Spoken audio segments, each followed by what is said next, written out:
Vanessa, I'll start with you. It's probably quite hard to try and defend the government's pay claims or pay equity claims and rearranging the deck chairs, essentially, isn't it? This has not been something that's easy to do. It's not a decision that was taken lightly. We're not cutting equal pay. That's a first message. That still is in existence and there's no change to that. Pay equity is, we're changing some of the parameters around that where people can seek claims. People can still seek claims against their industry. It's just going to be a different set of rules around who can take those claims and what are some of the things that they're measured against. At the moment, the threshold was it was 60%. Now it's 70% of the workforce has to be female for there to be a gender pay claim taken. So we've changed some of those settings and we're making it clearer about the comparisons that should be made. Megan, you've claimed National is taking, this is a direct quote from you, I think, is taking money directly out of women's pockets. Can you point to a single clause in the bill that actually reduces women's pay currently? So in terms of the money that was coming to women in terms of their pay equity claims, there's 33 groups of workers that had lodged claims that will have money taken out of their pockets. Because I think one of the things Vanessa's saying that they're changing the parameters, what they have also done is taken away the funding. So there was funding set aside that has now all gone, and that is being done to balance the budget. So I think we've got to look at several things. When we say we're just changing the threshold from 60% to 70%, that takes out massive groups that had pay equity claims in that we know their work has been undervalued for decades, like teachers. We know that that's one that's in jeopardy. But the key thing for us, Chris, this was rushed through the House. We don't know why. What is the rationale for changing it from 60 to 70%? That hasn't been explained by ministers. What we also haven't been explained is that our ministers kept alluding in the House that there were some claims that were so ridiculous that things needed to change, but won't front up and tell us what those claims are or give any examples of them. But It's just a equally, whole but lot of equally, words. I understand what you're saying, but equally, aren't you suggesting or rushing to the gate a little bit early by suggesting these 33 claims will be successful? They won't all be successful, but there's 33 lodged claims that have now been scrapped by a piece of urgent legislation. But it's not only that the claims have been scrapped, the money's been taken away, Chris, and that's the really strong objection. So if Vanessa and her colleagues in the National Party actually thought that there were some problems with the parameters around pay equity, fine, fix it. But leave the funding in place. What they've done is they've taken the funding to balance the budget. Funding that some of these claims were really progressed, and a number of these groups had really strong expectations and not unrealistic expectations that they were close to settlement and were banking on that money. Now, when we talk about these 33 groups, it's sometimes easy to lose sight of who we're talking about. But we're talking about some people that do some of incredibly important work in our communities. We're talking about people that look at who are doing community mental health nursing. Some of the things that is incredibly hard work. It's been undervalued for decades. We'd put in place, with the National Party's support actually in the previous term, a way to fix that and rectify it and actually pay these groups fairly. But in the space of 36 hours, this was scrapped by a government that is more interested in balancing its budget than paying people that have historically been underpaid fairly. And that's what we're seeing, Chris. And what's Vanessa, more, we see Nicola Willis come out and say, oh, but it was funding the private sector as well. This is just nonsense and misleading. It's not like it's paying a whole lot of private businesses to settle pay equity. It's funding for what we call the funded sector. A whole okay. lot of workers that people don't even realise aren't employed by government. It's people like hospice nurses. It's at-home carers. If you're going to make pay equity work, the government also has to put funding in for where it uses a private provider to essentially deliver public services. Okay, Vanessa, is this robbing Peter to pay for Paul when Paul's already struggling and the budget It's needs to poorly, be Chris. rebalanced? Or No, Paula in it's this not. case? No, it's not. This is about the fact that there was unfair comparisons being made. There were difficult problems getting these pay equity claims sorted. They weren't being settled easily because there were difficult comparisons being tried to be made across industries that weren't sensible. It's about the fact that this government isn't going to be funding the private sector, and yes, it is the private sector. This is things like labs, this is things like GPs, this is the privately owned rest homes, places like that, that actually are were expecting that there would be some funding to assist them to meet the pay equity uplift. I mean, you make a So, point there, Chris, but Megan, I think Vanessa makes a point there, and I think that both sides have agreed that, you know, the current process was taking too long, 3 to 4 years. But the current Act provides, as Vanessa was saying, flexibility to choose a wide range of comparators, though, doesn't it? Which has led to comparators being chosen even when the comparators' work or skills are at very different levels to claimants. And let me give you an example. I want to get your response to this, Megan. Health New Zealand admin and clerical staff, as an example, have been compared to mechanical engineers. Health New Zealand librarians have been compared to transport engineers, or rangatamariki social workers have been compared to air traffic controllers. So how do you reconcile with that, Megan? and look, nobody is disagreeing that the comparator work is incredibly difficult and sometimes rectifying decades and in some cases centuries of the way in which we value work is going to be difficult. And that is exactly why we put provisions for back pay into this, which I'd also note the government has scrapped with the changes they've made, because these do need to be worked through. You do need to get this right. Mm. Vanessa has told us there are unfair comparisons. The government will not front up and tell us what those are. They will I not just tell told us you. all the times. No, Exactly. Vanessa and the government, I haven't seen you sitting around the cabinet table, Chris, but the government That's and because there's no minister food. will not Available, tell Megan. us. That's publicly available information No, that but Chris has which ones do used. you consider unfair, Vanessa? Which ones do you consider are the claims? Because It's not minister me. said It's to me not for there are me to 12. judge. It's not for me to judge. That's for the courts, Here and we that's go. for other areas to be judging. That's not, and it's for the public to say what is unfair. Actually, isn't that a good But point, Megan? Vanessa, you But have Megan, isn't that? judged by changing the legislation. Your Oh, that's true. government and your caucus made a call that you are judging it, and you made a choice to change the legislation. We're making it But I clearer, want and to we go want back. I those to want to be pick progressed Vanessa through up the on law. private This is sector going to make business. it easier for them to actually progress under the law. We expect that there'll still be claims that will be progressed. The ones that were most egregious have already been settled, and they are not going to change. The The ones that are implication most that egregious women have are Just, going not to just, be just, already just a, been just a settled. moment, Megan. Just go ahead, Vanessa. is extreme. Sorry, The we cut most you off there. egregious have not already been settled. There are 33 claims outstanding, and we have in the case of the rest home workers that actually their claim was settled so long ago that actually that there's been stagnation in their wages. They are now, because of the changes your government has made, cannot go back to have another look at that Yes, to they will in 2027. 2027. Until As the years 2027, Vanessa, that it 2027, has there's been going to be delayed a till review. then. That this Yes, is there money will be. that is being kept. What has happened is there's up to, I've seen estimates of $3.8 billion that has been taken out of the budget to balance the books. And this is money that would have been going, when we say, to predominantly women workers. But let's be clear, Chris, this is to families and communities. This was an uplift in wages that people deserve, and they are now being denied because there is a government that is so intent on balancing the books to pay for tax cuts Okay, it put in place last I want to election. pick you up on the tax cuts in just a moment, but let's just discuss this 33 pay equity claims that you keep referring to that have not been resolved. It sounds like though, Megan, and I'm not disputing the tenets of this, whether this legislation is good or not, but in a way, aren't you providing potentially false hope, because you're almost guaranteeing that every one of these will result in a successful outcome and higher wages, though, and that's simply not the case, is it? Well, no, because there's thresholds. The legislation had pretty robust processes that we have the government on one hand saying that it was too difficult to settle.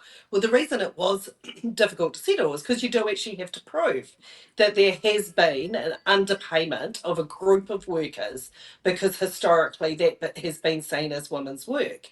And that is the process that has been working through.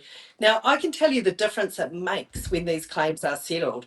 I've talked to to rest home workers in my electorate in Wigram who talk to me about finally being able to afford to bus to work rather than walk 40 minutes there and back at the end of shifts. Now, many of us have been into rest homes. We may have family members who are in there or friends, and we know the hard work that these people do. The fact that someone would have to be walking home for 45 minutes at the end of one of those shifts because they're simply not paid enough is not the kind of country I want to live in. And this is the money that this government is taking away.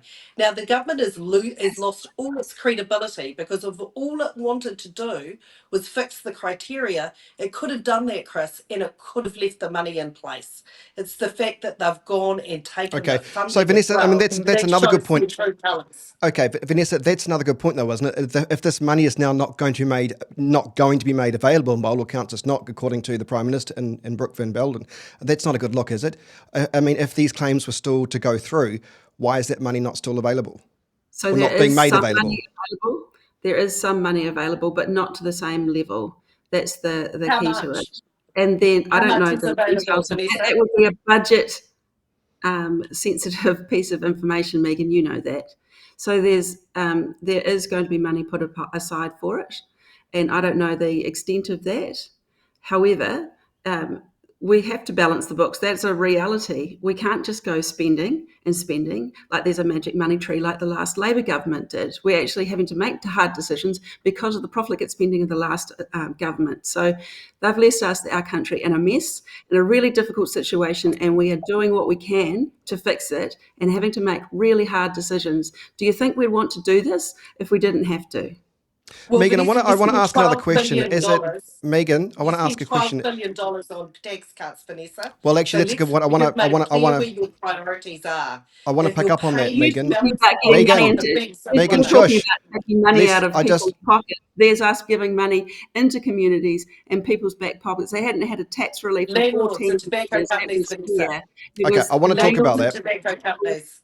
it was Okay, for mainly Megan, I want to ask you about this. I mean, is it honest to tell the public that women are literally paying for tax cuts for tobacco companies?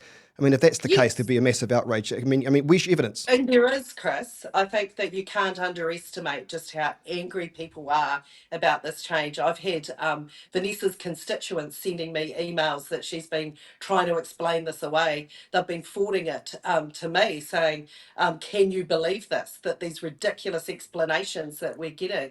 People are Hang on. But outraged. my question is, where's your proof that as a result of this, it's going to tobacco companies for tax cuts? I mean, that's So, factually so incorrect, isn't it? no.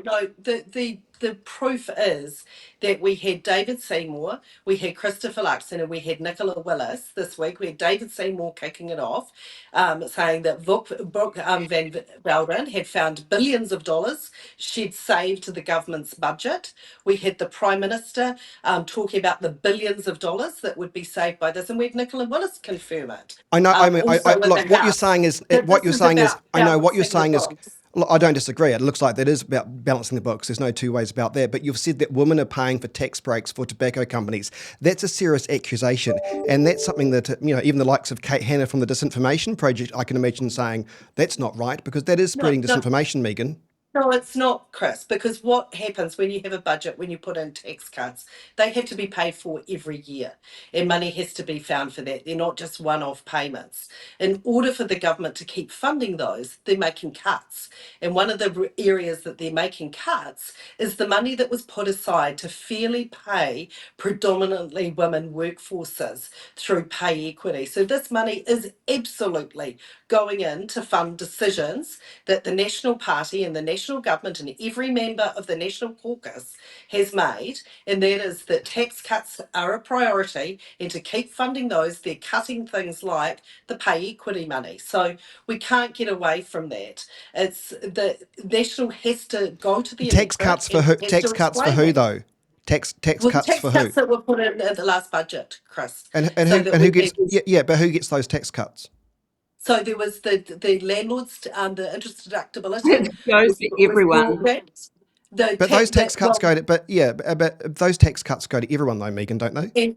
And analysis has shown, Chris, that actually it's the people that earn the most that are getting the most. And the money that is being taken to keep funding those is coming from some of our lowest paid workers. Okay, So Vanessa, this I'll is let you the just. National Party showing their true colours. Okay, Vanessa, is this the National Party showing its true colours here? I mean, it does look like the National Party will need some serious damage control over this. I mean, it looks like the war on women. This is not a war on women. That is a real hyperbolic statement. That is really, it's quite ridiculous. There is tax relief that's given to everybody. Pretty much everybody in New Zealand benefited from that. There was a few that might not have fitted in the parameters, but it was the first time in 14 years that everybody in New Zealand, and particularly targeted at middle income earners in New Zealand, the first time they'd had tax relief in 14 years. Making interest on mortgages on a rental property tax deductible is just standard business practice, and it's allowed landlords to get back into the game. It's meant that now we've got more landlords giving property, making property available. It means that in Auckland, that rental prices are stabilising and some are even dropping. And same in Christchurch, it's stabilising as well. So look, that is the effect of some of the tax changes that we've made. Just So finally, Vanessa, Vanessa, do sorry, you worry Chris. that do you worry though that as a result of this legislation and what the opposition parties are saying, you will lose a lot of women voters? Look, of course, this isn't something we'd do unless we absolutely had to. And the fact that it is such an easy thing for the opposition to go after should make people stop and pause and think, well, they wouldn't have done it if they didn't really have to. Oh, that's a ridiculous statement, Vanessa. It's Look, true, and I Megan. want to pull you up on the tax cuts. I can tell you, for a huge proportion of my electorate, they're getting less than $10 a week in terms of tax breaks. In some cases, $2.75.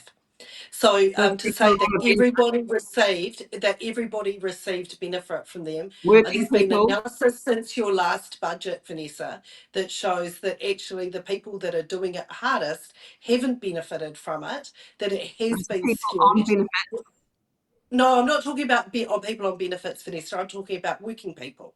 I'm talking about the very people that you've now scrapped the money for their pay equity claims.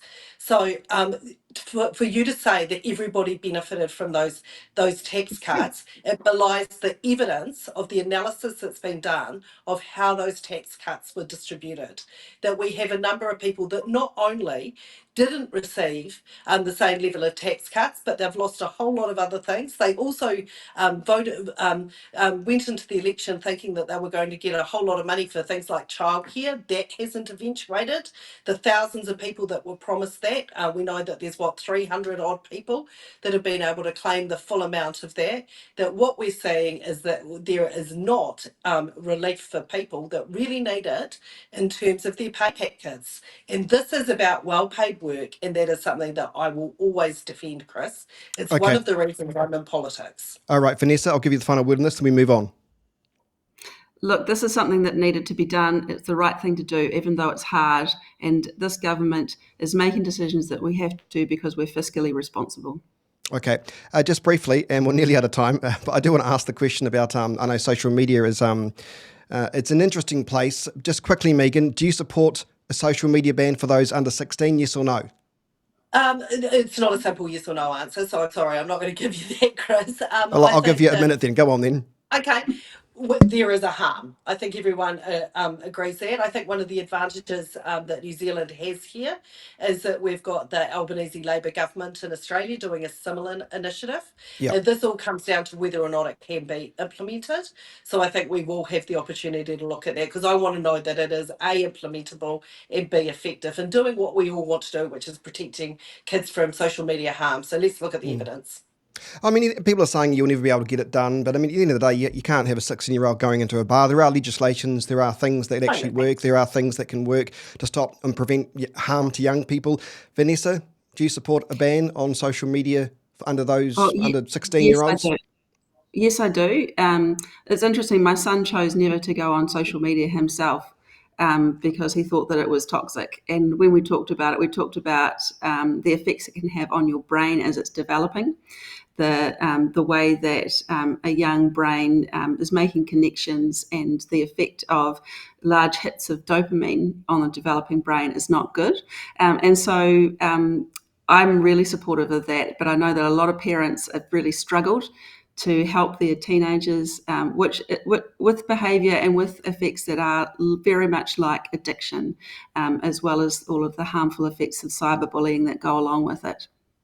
I mean, I was thinking back to the old days when there was a ban on, getting particular CDs. If they were under 16, you couldn't buy a particular CD if it had coarse language. Look how far we've come. How old's your son, by the way? I mean, he must have he must be in good mental capacity, because people who aren't on social media. Yeah, he's 20 and he's at University of Canterbury. And he's probably happy with his life, because everybody I've met Very who's not on young man. everybody I've met who's not on social media seems to be incredibly happy. There's something to take away from that. Vanessa and Megan, Living good their to best lives, Chris. Living their best lives. If they're not on aren't social they? media. And let's look at us recording this interview for social media. How toxic. Have a great weekend, you two. Thanks for your time. You too. Thank you. See you, Bye. Vanessa. See you, Chris.